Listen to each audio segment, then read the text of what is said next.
Turn it up. It's The Record Machine with your host, Jimmy Hall.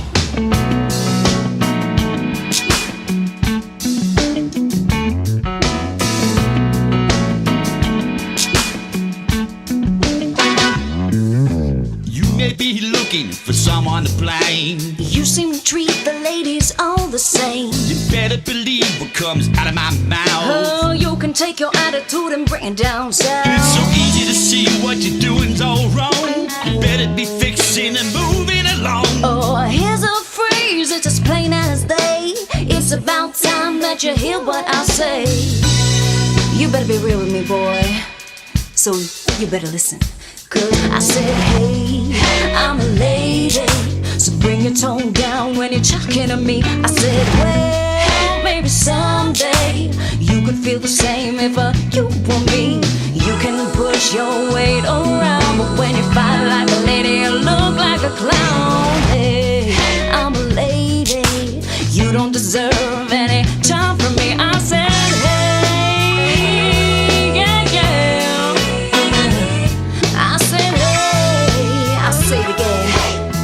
better be real with me. So right about now, I know what you're thinking. Yeah, I'm the only one who can bring home the bacon. Well, I think you're wrong, I can hold my own. Well, that may be true, but I ain't leaving my throne. So why don't you just see what I see and love a cowardly man who can't understand? Can't what you see, it don't make no sense. Maybe someday it'll sink in your head, or maybe not. Right now, I just don't know. Crazy woman. Because I said, hey, I'm a lady, so bring your tone down when you're talking to me. I said, well, maybe someday you can feel the same if you were me. You can push your weight around, but when you fight like a lady, you look like a clown. Hey, I'm a lady, you don't deserve any time from me. I said,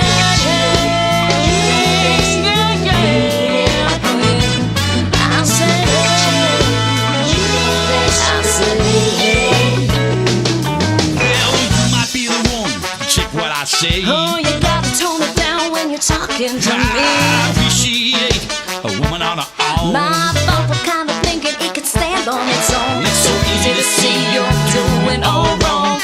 I step back so we can get along. Well, I get it now. I hear what you're saying. Maybe I'll get it right someday. Maybe not. I don't think so. You all crazy. With that attitude, you're never gonna get a lady if you're talking to someone like me like that. Oh yeah. And you know what? I'm gonna sing it out for you right now. I said, hey, I'm a lady, so bring your tone down when you're talking to me. I said, well, maybe someday you could feel the same if you were me. You can push your weight around, but when you fight like a lady, you look like a clown. Hey, I'm a lady, and you don't deserve any time from me. I said, waste of time. I'm crazy. I said, keep on saying hey, 'cause I ain't listening. I said, hey, That's I'm nice. a lady. Yeah, you're a lady, all right. I said, hey, I'm a lady. Oh man, I better back off from that. Ladies and gentlemen, please welcome singer-songwriter Johnny Nale to the program. Hey, Jimmy, how you doing? Hey, what's going on, Johnny? All right, I'm just getting, acclimated finally, I think, with this pandemic that's going on. How you doing down there? Not too bad. There. What part of New York are you in? Well, I'm on Long Island, but right now I live up in Northport, but I grew up in Farmdale, Long Island. That's where I grew up. So, I mean, that's pretty much, my upbringing was all around here. But, the music I got exposed to early is my dad took me to all these concerts when I was a kid. First concert was Johnny Cash, and he was heavy into just exposing me to music, all different types of music. How old were you when you first decided that Three you wanted? years. You were 3 years old. I was Johnny Cash concert, but the first time I knew I wanted to do music, I guess, is I guess it's like old cliche. You know, you get excited when you hear the Beatles, even as a kid. You know, you're hearing them, and you know, you knew that you wanted to play and write like them. And I guess when I was around 13 or 14, I started writing my own songs and you know, putting together melodies, and not even knowing that I had an ability to do that, because I just, you know, in school I had chorus, and music wasn't really a primary focus. It was mainly art in high school. And then I just knew a lot of musicians and hung around with them, and you know, practiced and played on my own, and just kind of kept that to myself for a while till I was in my 20s. And then I started you know, playing out and, you know, being around other musicians. And it wasn't, I guess, till around after 9/11. I was a city cop, and I met all these musicians after 9/11, and we had just done a lot of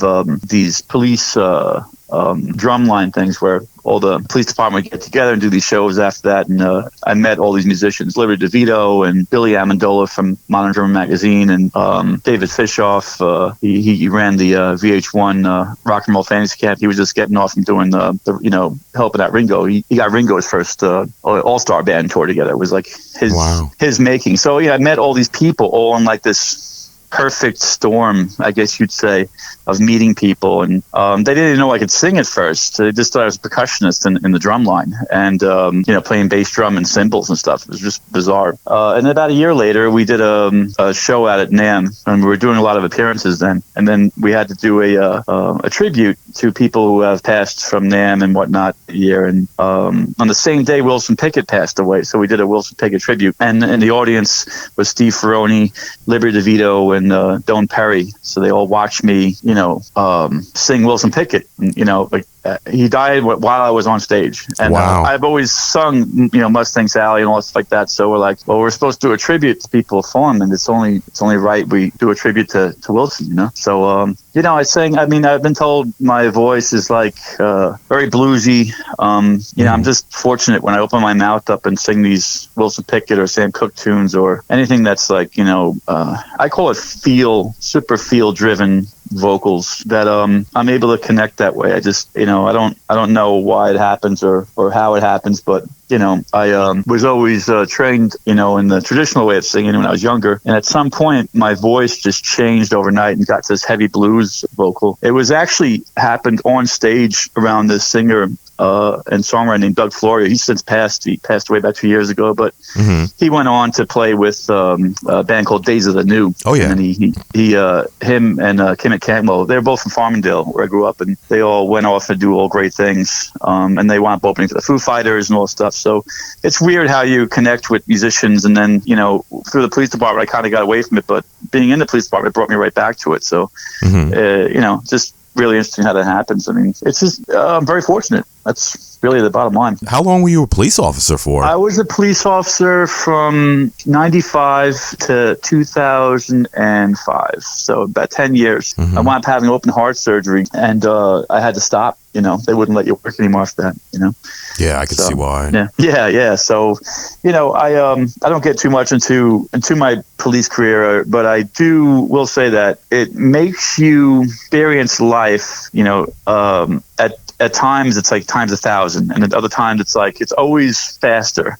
You get life experiences thrown at you a lot quicker and faster, and I think it's how you deal with that as a human. Right. Is, you know, what makes you know, reflect on that and how you treat people in the future that you deal with, you know. Right, and maybe the reason that happened to you was so you could get out of the police business and pursue what you're doing now, you know? Yeah, I often look at that as the reason why I got sick, and it kind of brought me back, because once those guys heard, you know, about my heart surgery. Hello? Are you still there? Yeah, you cut out there for a minute. Oh, okay. I just said a lot of people came and checked on me afterwards, and, you know, they were surprised of how after my heart surgery I was still able to sing all these songs. I didn't really let it faze me. I just took the experience and you put it into your emotion. You know, it's like you want to live and breathe after you know, come close to death, you know? I'm sure. So, I mean, it's got to be a traumatic experience, but like I said, I mean, you know, everybody has a purpose in life, and maybe that's, you know, maybe your purpose wasn't to be a police officer for 25 years. Maybe God had other plans for you, you know? Maybe he wanted you to do music. believe you're right, because even it's so weird because I was always pulled in that direction. Like, this is years ago, and I mentioned that one guitarist, Doug Florio, and man, that guy was just light and fast on the guitar. Man, he was actually faster than Tommy Emmanuel, and the acoustic guitar player. But he actually wanted me to come down and join him down where he was in Kentucky because the music scene was a lot better down there. But I stayed with my police career, but then I got sick, and music was an outlet right away, and it just made sense to me to go do that. Again, just you have to do music because you love to do it. I think that's something that people don't realize. Like, it's the love of music is what keeps you going, and that's what attracts other musicians and people that want to do stuff with you. It's like when you just really love just to create and just create for the sake of creating. So maybe somebody will hear your song and they'll feel good, or they'll feel better, or maybe they were feeling crappy that day. They listen to your song and now they feel better. I mean, I think that's the true purpose of a songwriter, because I think especially now, a lot of people are dogging the artist and the entertainers and all these people, but what are we doing right now? We're inside watching TV and listening to music, right. And that's our getaway from reality. I mean, that's our coping mechanism. So there's a big there's a bigger thing to this than we all know. I think something we don't really understand, especially when writing songs. You write songs, they just come out of nowhere sometimes. I don't know how to explain it. It just, sometimes you're consciously writing stuff, and other times you look at what's on the paper, you're like, I wrote that? You don't, it's just bizarre how some songs come together. Well, it's got to make you feel pretty damn good that, you're playing a show and you look out into the crowd and you see, Billy Joel's former drummer, Liberty DeVito, standing there watching you. Yeah, well, that's the weird thing is that I didn't even know at that time. He was in the audience and so was Dylan Perry. I had no idea. And Steve Ferroni, there was an empty kit because earlier on the drummers got into an argument, and then one drummer walked off, didn't want to go there and didn't want to cause conflict. So then Steve Ferroni jumped in and played on the kit as we were doing that Wilson Pickett tribute. And that's how I was introduced. It was like thrown into that storm, I call it. It's like it just happened. And ever since then, they've always said, I've gotten compliments from Steven. I've gotten compliments from Liberty, like directly. We did a show at the Nutty Irishman in Farmingdale, and I opened for the Slim Kings, and he came up and really thanked me. Like, he says, he's like, oh my God. I'm like, what? I'm like, what? I thought he was mad at me or something. He's like, no, the vocals. I'm like, were they bad? He goes, no, they were great. That's awesome. I'm like, and I felt at that point, I was like, I think I called Billy Amendola. I'm like, I could just stop playing music now, man. I'm like, I could just stop now, or nothing can happen with music or the career. I'm like, I just got compliments from some of the, one of the greatest rock drummers in the world, as far as I'm concerned. This guy is just super energetic and makes any song sound better. I mean, he's just fantastic and just a really nice guy too. But I just was so taken back by that. I knew I didn't have to prove at that point. I had nothing to prove. I mean, I just do it because you love to do it. And I think for a long time I really had nothing to prove. I just wanted to sing and feel good and let other people hear you feel good about your singing. Right. And that's the a lot of times, like I think sometimes musicians too, they don't, not all of them, but there's a grasp or there's an understanding of just the feeling of playing music and just capturing it and then pushing towards the audience, and the audience feels it and they give it back to you. I mean, it's a beautiful thing of that exchange, and when you can do that, it's really a great thing. So I think that's what we all aspire to do. We want to make songs that make people feel better when they're going through crappy times or when they need an outlet or something like that. And now more than ever is I always say it's great time to make music. I just got in touch with Steve Ferroni, and I guess about a month ago, or right when this was happening, a lot of these guys have open time and open space to write music now. So I think there's going to be a lot of creating, a lot of new songs, and I'm expecting a giant new wave of music when this whole thing is over, because it's really making us, there's a lot of self-reflection going on now, not only with musicians, but with just people in general. I mean, all you have is yourself when you're all quarantined up and locked in, Right. So, I think a lot of people are seeing who they really are, and there's a lot of soul searching going on now, and, that just is just the perfect blend to write music and material. And, I started off with just the one single, which is that, Hey, I'm a Lady, and that was written, oddly enough, I always talk about my influences with music, and, I'm a big Wilson Pickett fan, Sam Cooke, Paul Rogers, and, the male vocalists I look up to as who I like to emulate. But, I also like Roy Orbison and the melodic stuff, and I have this ability to do these really high high voice harmonies too, and my falsetto range is pretty good. So I'm able to do that stuff as well. But I'm a big fan of Willie Nelson too. But like I said, my dad took me to see all these shows. First was Johnny Cash, took me to so many Willie Nelson shows, and then just recently, right before this thing ended up, we went to see Puss in Boots. I went with my girlfriend Lisa Arcee. She's a tremendous vocalist here on Long Island too. And that's weird because the song "Hey I'm a Lady" was written off a conversation between Liberty DeVito and Sasha Dobson. She's one of the drummers and singers in the band Puss in Boots, which is Norah Jones, Sasha Dobson, and Catherine Popper. And I wrote "Hey I'm a Lady" initially for that band because I heard her story. I'm like, this would be a great song for a band, so I wrote it. And then there wasn't, they didn't. I guess they, it's when you deal with major label artists, what happens is they already have a list of songs handed down from their management that are slotted for them like years and years ahead of time. So in order for you to introduce a song to somebody and say, hey, try this song out, it's very, very, very hard to just, and even though they may want to do it or they simply just can't because they're controlled by what their management tells them to do. And, they have, it's like Stevie Nicks.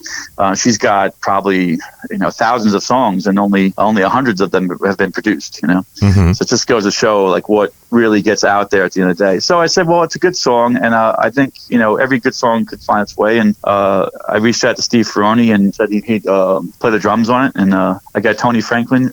He's a fretless bass player, played with Jimmy Page and The Firm and, Paul Rogers and all those guys. And he also was in White Snake and Blue Murder with Carmine and all those guys. So he's great. Yeah, Tony's great. He's such a friendly guy too, and very supportive. When he put the bass track on, he shared it on his page and everything. It's been very interactive that way. And how did Karen?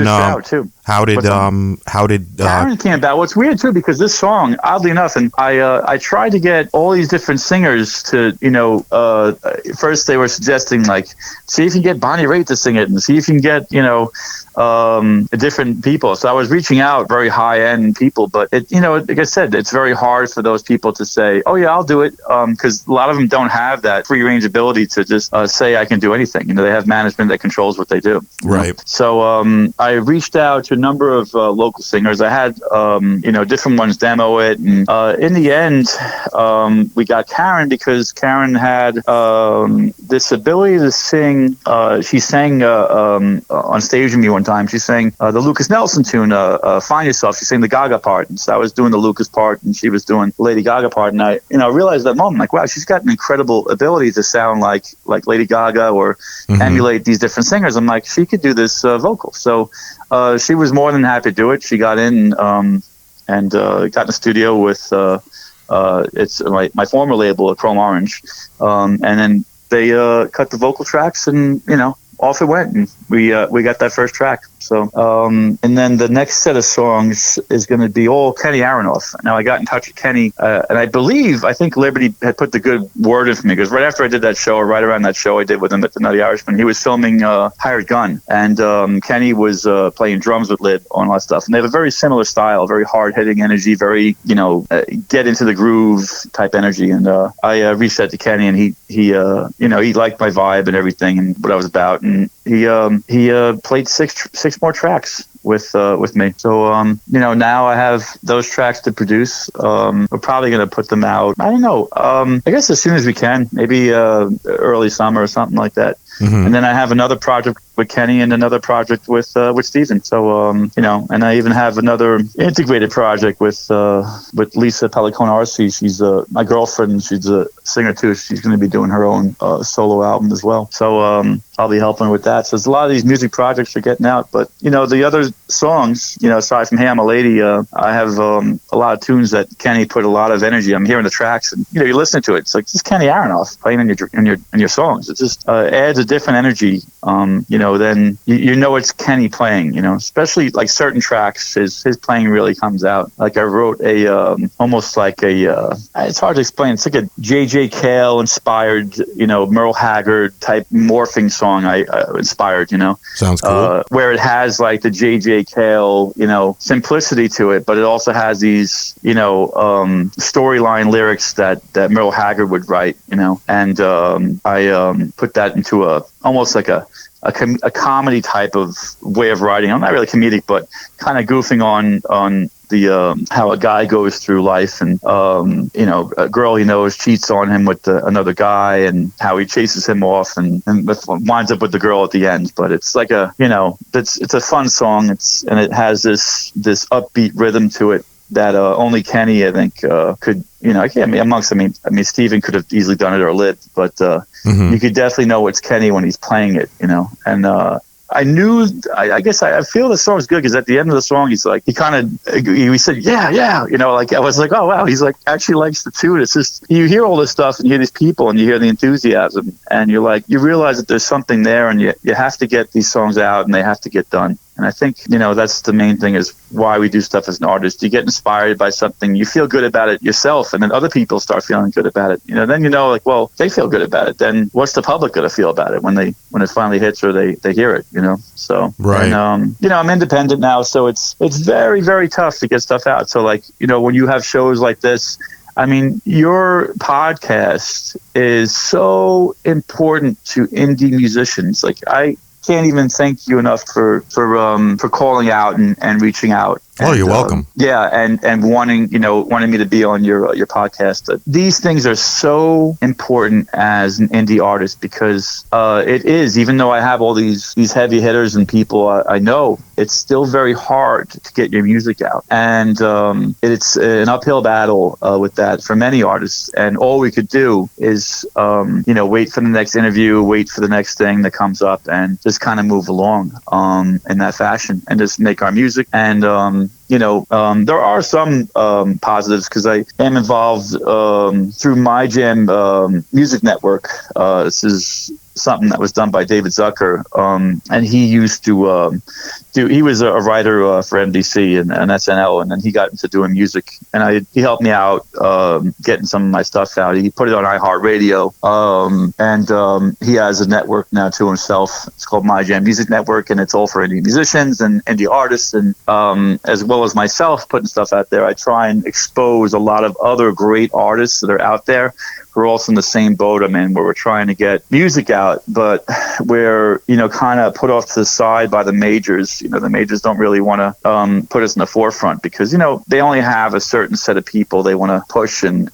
get out there and make money on. But, now it's a very different world. It's, even before all this pandemic stuff happened, there's a lot of this grassroots stuff coming up, and bands are getting out there, and some bands who used to be major label are now completely independent. Like Luca Bloom, he's a folk singer, and he does all his stuff on his own. All his albums, his promos, everything is done by himself. And a lot of artists do that now. So yeah, I see that a lot. Yeah, because they've already been in the spotlight. They've dealt with the majors, and then now it's like, well, we only can play small shows and little things, and there's some really fantastic players that are completely independent now. And as a musician and as an artist, you can only hope that some of these people will take notice and maybe you'll get to open for them or do collaborate with them, and then that's how you navigate through this process of trying to get your music out. Is just working with other musicians and just talking with different people all over the country, and trying to figure out a way to create a new platform for new music. So all the shows are important. All of the applications out there are important. Every way that you can get music out is important because it's just one more step closer to getting the exposure you need for your music. Yeah, well, if you would have told me in 1989 that in the year 2020, you could do a radio show from your house, or you could broadcast a concert on your iPhone. I mean, it's like, I would have thought you were crazy. Yeah, it's weird because the playing the fields have kind of equaled themselves, and it's weird because right as this pandemic started, I started seeing like Michael McDonald is putting stuff on, and Lisa Loeb does a concert every Tuesday. She's been doing it, but now she does more. So it's like all these great singer-songwriters, performers, are all doing these shows Facebook Live from their home, and it was the first 2 weeks was like this on like almost like a parade, and now it's become like, all right, well, we're going to be kind of out of commission for a while, so we have to just wait and do things while we can. I had a conversation with Pete Stroud not too long ago, and Peter played on Hey I'm a Lady. He's a guitarist on it, and he plays with Sheryl Crow, and he was just telling you it's just tough. They cancel a lot of shows with Sheryl, and they they just have to wait until it's safe. So most of the major label artists aren't really doing anything for the summer, and some now I've heard on the radio are postponing their tours till next year. Yeah. So, because they may open up, and this is the big point. A lot of musicians were talking together, and they may everything could open up, but the fear of people actually wanting to go out and test that, that's the problem, and you have to get rid of the fear before you have successful sales and all that stuff and everything else. So it's going to be slow going back, but I think once this thing gets under control, or at least they have more knowledge about it, I think you will see things get better. It's just, the world goes through waves and cycles, and even with this COVID thing, we lost Alan Merrill. Alan was one of our friends, and we worked with him on My Jam Music Network. He was trying to he did a couple of shows called Across the Pond. He had all the musicians from Scotland and Ireland and basically UK and whatnot. So had all these artists from there and had them on the show, and was talking about their videos and everything, and brought some light onto what's really going on. There's all this great new brilliant music, and he was all independently producing his albums too. And Alan wrote the famous song I Love Rock and Roll with the Arrows. So nice. He passed away from he's a fantastic human being. Fortunately he passed from the virus I guess March. Sorry to hear that. Yeah, he was very supportive, and he's one of the few musicians who would listen to the songs he had put out, and he had such a great run with his career, because he toured with Meatloaf and toured with Rick Derringer, and we have a little short film actually we're releasing about him soon, so we put it together with all the footage that we had of him talking about the music business and how the song I Love Rock and Roll just kind of how it happened, and it was confusion about whether it was an A side or a B side, and he is a very interesting story from that song, because it was a song by the Arrows, and they were famous in the UK. And they had a show there, and Joan Jett got the song and heard it while she was over there, and then got it, put it on her album, and Glenn Glockin produced that, and he's on the interview as well. So it's just interesting how stuff works as a musician, and I think I've just been fortunate to be able to be around these people and hear their stories and hear how they come up with songs and their songwriting process, and I think it's important as a human just to create. The reason why you're creating is it's not of course it's some of it's for the self, but you create because you're trying to make this connection with other people out there. They're going through something or this, that, or they just want something simply to get away from life and have a fun song to sing along with, so I think that's the thing I'm learning every day. I think every day I learn on how to put together a song, or how a song may come up, and it all comes in different waves and whatnot. And years ago I was fortunate to meet when I was a cop. I met Lou Reed on the street, and he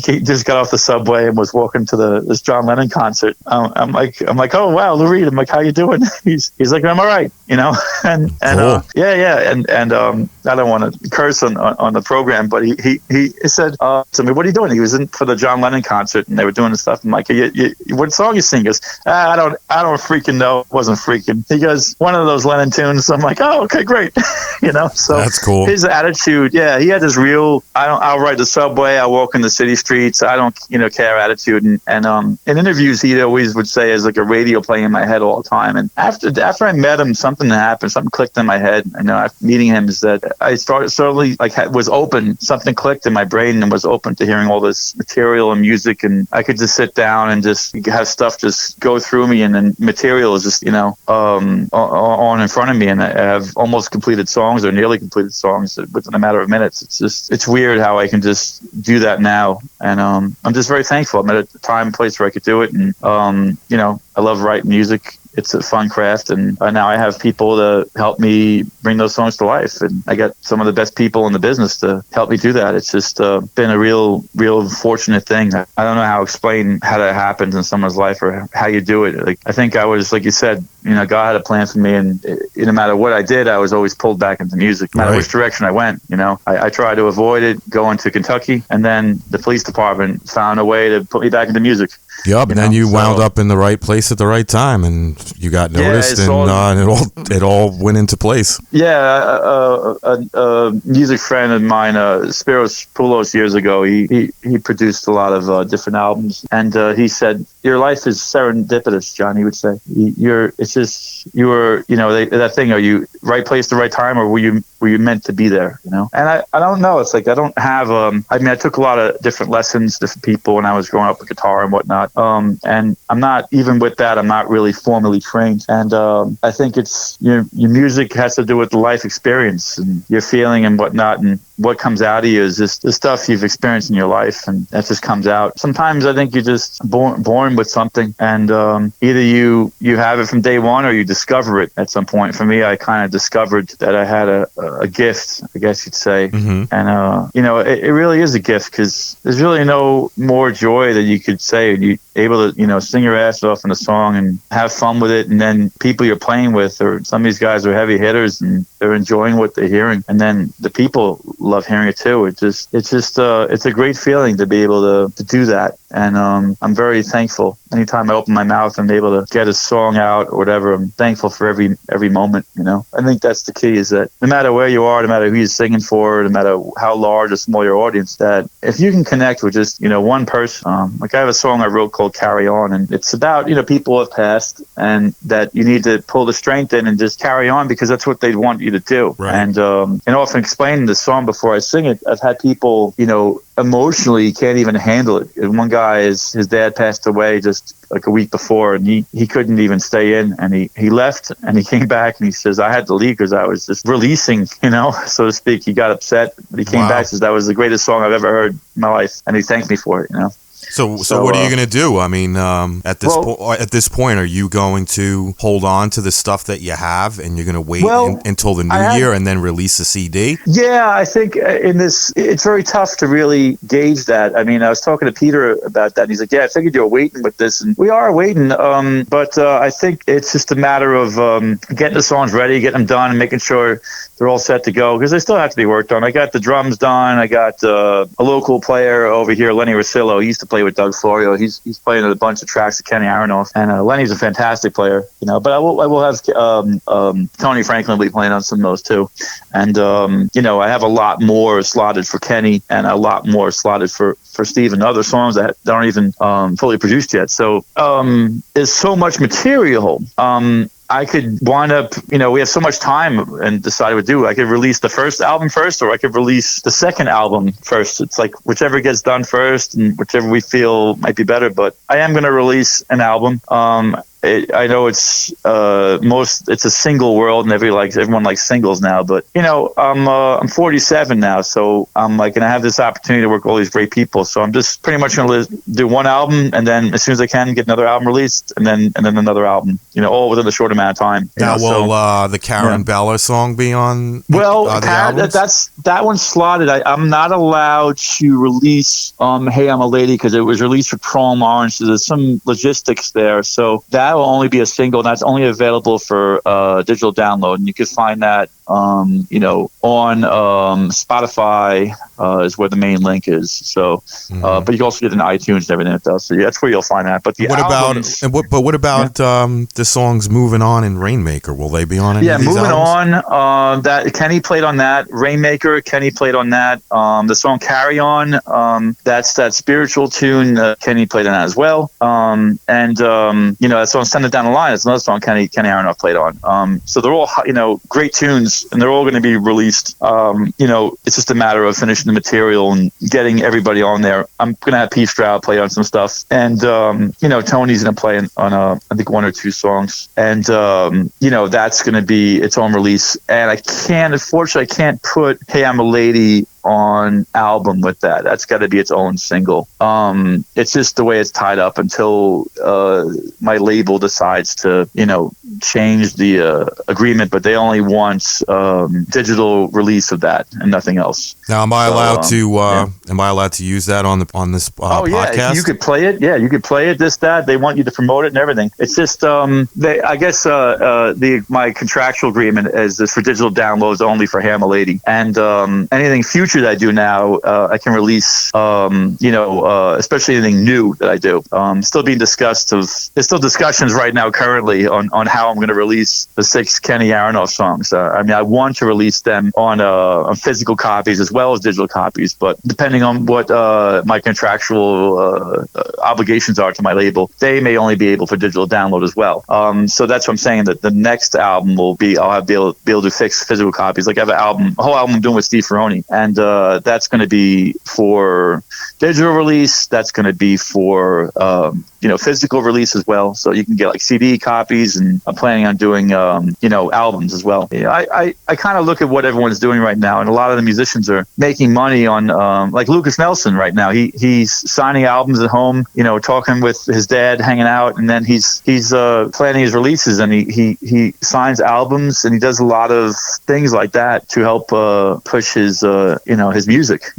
Mm-hmm. So I'm kind of a big believer in bringing back vinyl and bringing back like art mixed with music, because we lose that in the digital format. We lose, when you were younger, you pick up an album at the record store and you see the artwork and you see all the stuff and everything. It's like a book, you're opening up and you have this experience with it. And I think there's a certain amount of nostalgia and a certain amount of, there's something there that I think can be brought back. And you tap into this unique group of people that spin records, and they're into the whole physical copy type thing. I think that's a movement that can only help any artist, whether they're a major label or especially if they're indie. That would help them tremendously, because musicians don't really, there's not much made on music anymore. Like even when I was trying to give all these artists credit, like Steven and Tony and Kenny, and they appreciated the effort of me including them on sale credits, but they said it's really, you don't make a lot with that stuff. It's really the live shows where we make our money, and you don't really make money on music, on the actual digital distribution of music anymore. It's the shows. Yeah, it's the shows, and that's what's getting hurt right now is the shows. So it's a very strange place to be. So all you could do is prep and get some good stuff together. And I did have a plan actually. Liberty DeVito has a band called the Slim Kings, and I had discussions with their lead singer Michael that we were going to do a couple of songs together live in the studio, and that was pre-pandemic. So that's also still in the works. I got to give Michael a shout, and hopefully when this thing busts out, we can still plan on doing that. They have a whole home studio, so my plan was to play live with them. And I'm a big fan of slide guitar, and I play a lot of slide and everything. So that would be my thing with them, is just create a bunch of slide guitar tunes and do a live show with the Slim Kings. So that's something that was in the works as well. So there's a lot of things going on. Last conversation or email I had with Kenny Aronoff, he's very like quick when he writes his emails. He's like, "Sounds great, John." He goes, "Sounds like a lot of stuff going on." He didn't say stuff, but he just a lot of stuff going on. That's really great. That's fantastic. So he's very enthusiastic about what he writes and emails and stuff. And it's like Kenny Aronoff's enthusiasm is like pushed me to keep going with music. And that's why I wanted him on a lot of tracks, because he pushed me to, make stuff happen. Like at the end of the day, if nothing happens, he says, all you could do is blame yourself. You look at the problem in life and why are things not getting done? Why is this not happening? Well, the problem is you, not everybody else. Like you have to do it and you have to make it happen and you have to get it done. So as an artist today, there's a lot of that going on. Like you have to do a lot for yourself to get things done. I mean, It's just very, very true. There's a lot of, self-promotion. You look at it. Yeah, you have to do a lot of this stuff on your own to really make things happen. And years ago, you had a whole team of people who would help you do that if you were signed to a major label or signed to even some of these smaller labels would do that. And now it's I always call it, it's like it's the three majors out there. There's Sony, there's Universal, and Warner Brothers. So that's it. And every other label is attached, that's indie, is attached to one of those three. So, you don't have a lot of chances. So you have to make every moment, every opportunity, everything that happens matter. And even if it's a bad moment, learn from that bad moment and let that bad moment propel you to do something different. I'm a big fan of Gretsch guitars too. So it's like amongst all this stuff, like I do love playing rockabilly too. So, there may be that in the future. Like there's some rockabilly elements of my guitar playing, with playing the Gretsch you can't get away from that sound, those guitars, it's almost like that Brian Setzer sound. It's, using the Bigsby tremolo and a lot of, I call them chord riffs, where you're just playing chord riffs and just, hammering away at that Bigsby like he does. And, I've seen him enough times where I've, could emulate what he does, but there's little parts of that in my guitar playing, when I'm not doing the slide stuff, but, and everyone's, like I said, I've gotten so much support, like Fishman, they're a company that does guitar amps. They've helped me along too, and Chris DeMari, he's the artist rep guy. He's helped me with so many things and been super, super supportive, and met so many musicians just through that company. That's cool. Yeah. So all these people, everyone in my life has taken a part in helping me, and every musician, every person in my life has contributed to helping me move forward with music. Do you have a functioning website for people to keep up with the latest news and hear your music and perhaps videos? Right now I'm upgrading the JohnnyNale.com site. So we're going through some upgrades, and it'll be up in about a week or two. I have someone special working on it for me, so we're just going to wait, and then we're trying, because we also have Hey I'm a Lady, and that'll be available on that page. Like I've been talking with my old label, and we've been friendly, going back and forth with each other of how we're gonna put it out there, and so that'll still be available for digital download, and you can hear it on Spotify and YouTube and everything like that. So that's still out there, and then we'll have the updates about all the new music coming out, and I'll have some acoustic versions of the songs I'm doing with Kenny Aronoff, and I'll be talking about the future projects with Stephen and Stephen Ferroni and all these guys, Tony Franklin and Peter Stroud. They're all players that I able to use on my projects. And then there'll be that, hopefully when things turn around, I can do that live thing with the Slim Kings, and that'll be something else too. I mean, it's just really, really lucky. I mean, the people I'm mentioning, it blows my mind sometimes just how all this stuff is going to be able to happen, Mm-hmm. So, like I said, I'm just very fortunate and very, I'm very thankful for what's happened in my life. And I thank the experiences, and I thank all the things I've gone through in my life. And they just, everything's life experience, and everything you experience in life, you got to take it and try and learn from it. If it's something that happened, you don't think it's good, you just got to learn from it and keep moving forward. And, like I said, a lot of these musicians, they inspire me to keep going, I hear you, man. That's really it. It's like all these people like inspired me to keep putting one foot in front of the other. Like, don't stop, John. Keep writing, keep playing. Don't you dare stop. Don't. Like, they feel it. For some reason, I don't know what they see, but they feel it. They see it. Sometimes I don't know why, because there's so many talented people here on this island, that Long Island here in New York and all over the country, all over the world for that matter. There's so many talented people. And they don't get to work with these guys. They don't. And I'm able to have an opportunity. So I don't, it's not fair to me to stop or just give up or say I don't deserve it, this, that. No, they're the ones that influence me, and they're the ones that are pushing me to keep going, Any final thoughts before we go?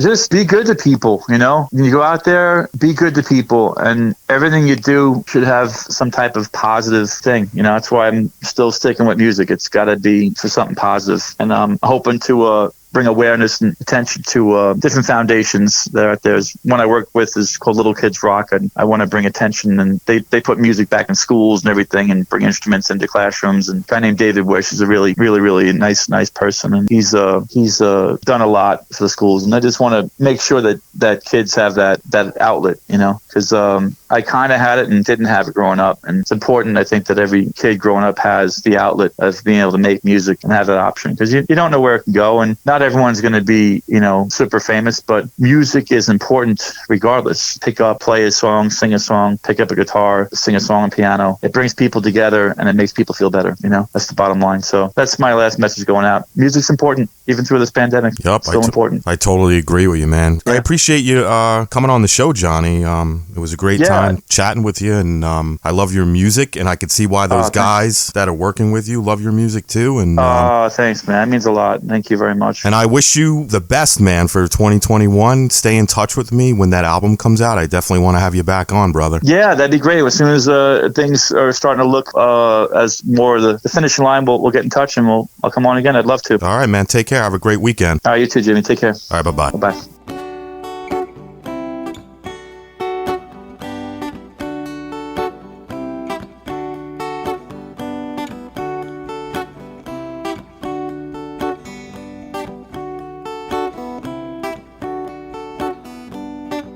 All your clothes laid out, you put the perfume on, grab some food to go, grab your coat and your hat, make your way outside.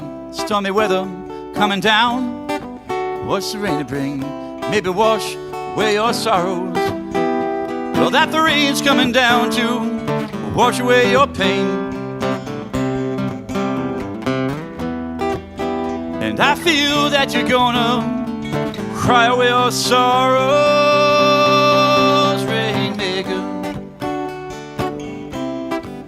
Rainmaker. Got your work today, you don't care either way. Perfume, it smells, whether it represents mood you're feeling. Make your way outside, it's gonna wash away your guilt. Can I wash away what you felt all those years? Well, that the rain's coming down to wash away your pain. And I feel that you're gonna cry away your sorrows, Rainmaker, Rainmaker.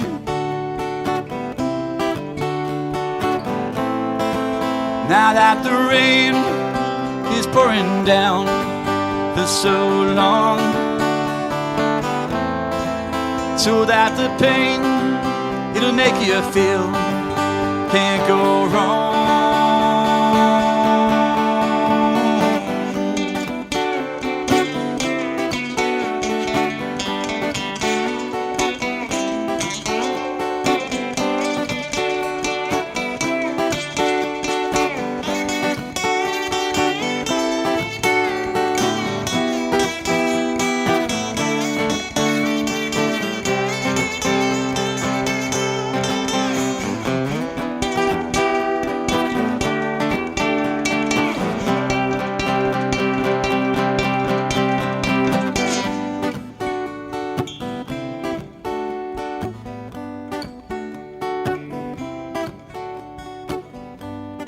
Sun is breaking through, and you feel your pain is due. Dew point coming down, maybe wash away your frown. Clock is moving slow, can't wait, get outside. Wait another day it's raining. Well, that the rain's coming down to wash away your pain. And I feel that you're gonna cry away your sorrows, Rainmaker,